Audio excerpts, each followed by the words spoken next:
Salam alaikum, bonjour tout le monde.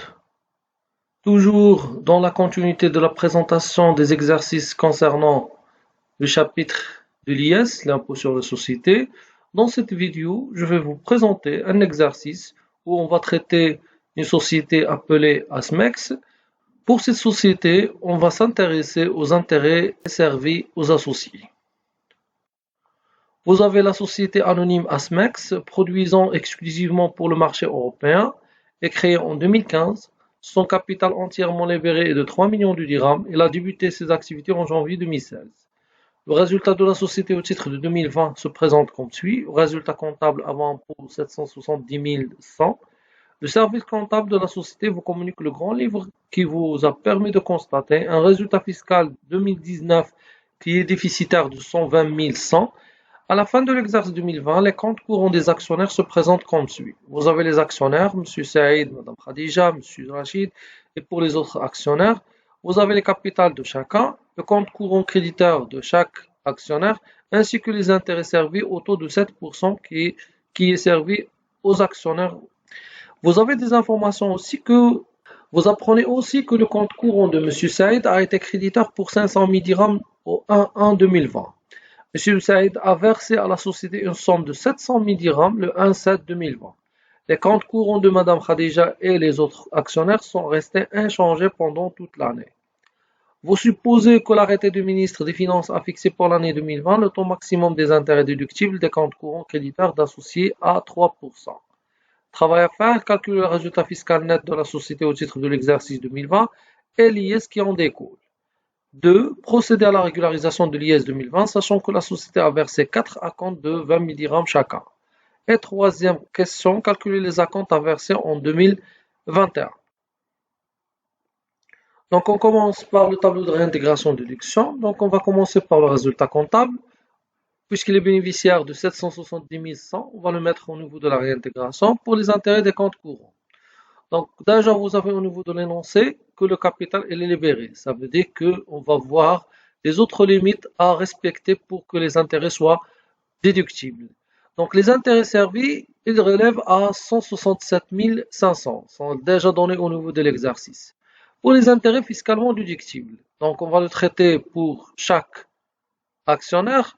Donc vous avez, pour M. Saïd, elle a une part de capital de 1 million. Le compte courant créditeur, c'est 1 200 000. Ça veut dire que le montant de compte courant, il dépasse le montant de capital.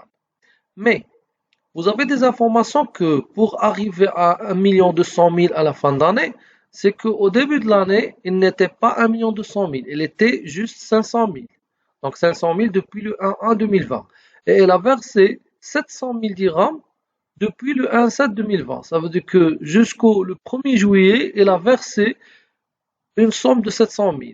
Donc, à la fin de l'année, on a vu que le compte courant de M. Saïd, c'est 1 200 000. Mais, pour les intérêts qui sont fiscalement déductibles, on sait bien que le taux servi, ou bien le taux qui est fixé par le ministère des Finances, c'est un taux qui est annuel. Donc, on doit le prendre en considération. Et on doit respecter aussi la première limite. Ça veut dire qu'au niveau des intérêts, les intérêts fiscalement déductibles, le compte courant ne doit pas dépasser la part capitale. Ici, il le dépasse. Donc, c'est pour ça qu'on va le faire de la manière suivante. Vous avez pour M. Saïd, il y avait 500 000 dirhams fois 3%. C'est les 500 000 qui sont déposés dès le début d'année. Plus, puisqu'il a versé 700 000 dirhams au 1-7-2020, donc les 700 000 dirhams sur les 500 qui sont déjà déposés, il va dépasser la part capitale. Donc, on va calculer les intérêts fiscalement déductibles jusqu'où il va arriver à sa part de capital. Donc, la part de capital, c'est 1 million. Donc, déjà, on a pris 500. Donc, pour arriver à 1 million de dirhams, on doit ajouter juste 500 000 dirhams. Parmi les 700 qui sont déposés au 1er juillet. Donc, 500 000 dirhams fois 3%. Mais, ils sont déposés depuis le 1 juillet. Donc, on doit prendre en considération la période de dépôt de ces 500 qui est de 6 mois. Donc, vous avez 500 000 dirhams fois 3%, plus 500 000 dirhams fois 3%, fois 6 sur 12, ça donne 22 500. Donc, c'est le montant des intérêts fiscalement déductibles pour M. Saïd. Pour Mme Khadija, vous avez Mme Khadija, pour la part de capital, c'est 800 000 et le compte courant, c'est 1 million de dirhams. Puisqu'ils ont resté inchangés pendant toute l'année, donc on va prendre le plus petit de la part de capital et des comptes courants. Donc, on va prendre en considération juste 800. Pour Monsieur Rachid, vous avez 500 au niveau de capital et 400 au niveau de compte courant. On va prendre 400 au niveau des calculs des intérêts fiscalement déductibles, bien sûr avec le taux de 3% qui est fixé par le ministère des Finances. Donc, vous avez pour Madame Khadija 800 000 fois 3%, c'est 24 000. Pour Monsieur Rachid, c'est 400 000 fois 3%, c'est 12 000. Donc, le total des intérêts fiscalement déductibles, c'est 22 500 pour Monsieur Saïd, 24 000 pour Madame Khadija et 12 000 pour Monsieur Rachid. Pour les autres actionnaires, ils n'ont pas déposé au niveau de compte courant créditaire. Donc, le montant des intérêts fiscalement déductibles, 58 500, alors que l'entreprise, elle a versé au niveau de sa charge d'intérêt 157 500, donc à réintégrer le montant de la différence, qui est de 99 000 à réintégrer. Une autre méthode pour déterminer le montant des intérêts à réintégrer, ça veut dire que les intérêts qui sont non déductibles.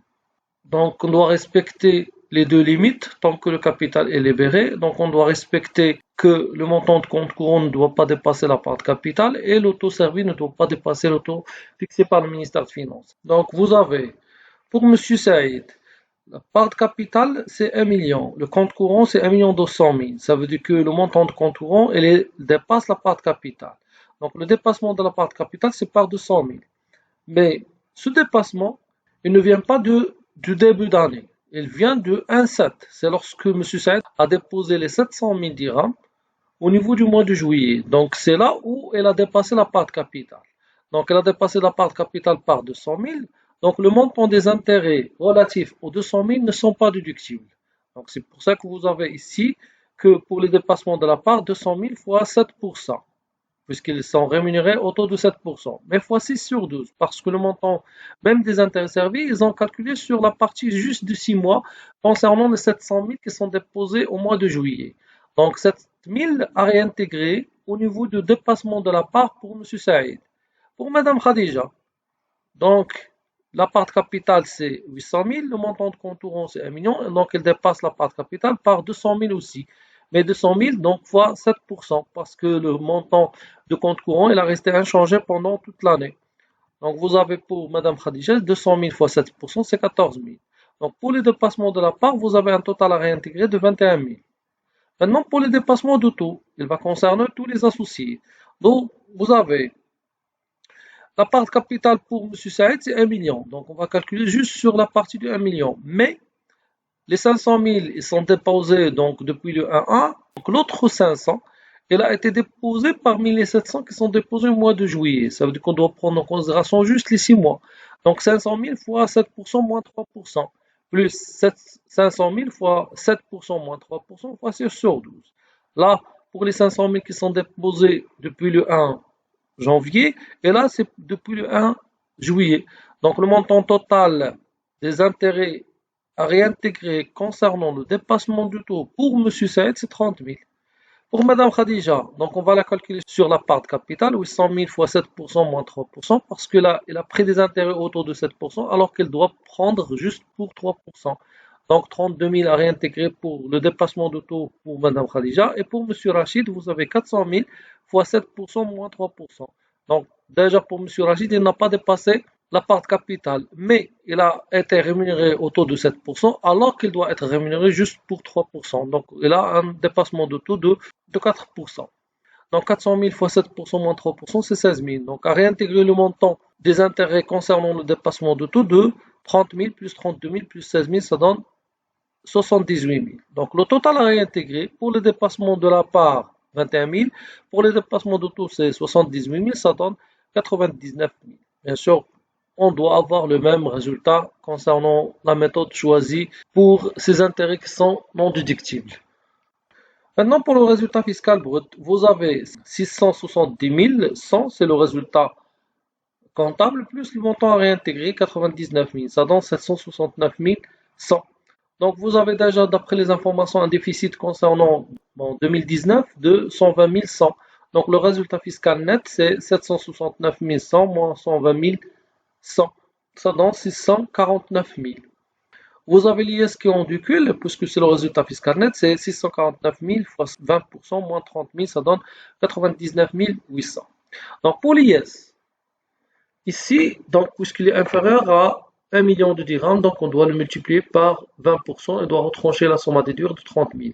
Même si le montant il dépasse 1 million, on doit le faire de la même manière. Ça veut dire qu'on doit multiplier par 20% au moins 30 000. Pourquoi? Parce que ici, vous avez la société anonyme, ils produisent pour le marché européen, ça veut dire qu'il fait l'exportation. Donc, c'est une entreprise qui est exclusivement exportatrice. Pour les entreprises qui font l'export, elles ont un taux de soit de 10% lorsque le résultat fiscal net est inférieur à 300 000 dirhams, et lorsque le résultat est supérieur à 300 000 dirhams, donc elles ont un taux qui est réduit de 20% avec une somme à déduire de 30 000, quel que soit le résultat fiscal net. Mais bien sûr, lorsqu'il dépasse 300 000, lorsqu'il est inférieur à 300 000 dirhams, il sera imposé à 10%. Donc l'IS, c'est 649 000 fois 20%, moins 30 000, ça donne 99 800. Encore, une chose ici, on n'a pas calculé la CM. Pourquoi? Bon, d'après les données de l'exercice, il n'y en a pas d'informations concernant la base de la CM. Donc c'est pour ça qu'on va supposer ici que l'IS est largement supérieur à la CM. Donc c'est pour ça que l'impôt dû va être l'IS. Donc l'IS c'est 89 800. Procéder à la liquidation de l'impôt de 2020. Vous avez l'impôt dû c'est 99 800. Les acomptes versés c'est 20 000 dirhams fois 4, c'est 80 000 dirhams. Donc tant qu'au niveau de question, vous avez procédé à la régularisation de l'IS, sachant qu'un société a versé 4 acomptes de 20 000 dirhams chacun. Donc, puisque chacun, ça veut dire que chaque acompte, l'entreprise a versé 20 000 dirhams. Puisqu'il y en a 4 acomptes au niveau d'un exercice, donc c'est 20 000 fois 4. Donc, les acomptes versés 20 000 fois 4, c'est 80 000. Tant que l'impôt dû est supérieur au montant des acomptes, donc il y en a un complément de paiement de 89 800 moins 80 000, ça donne 19 800 à payer au plus tard le 31/3/2021.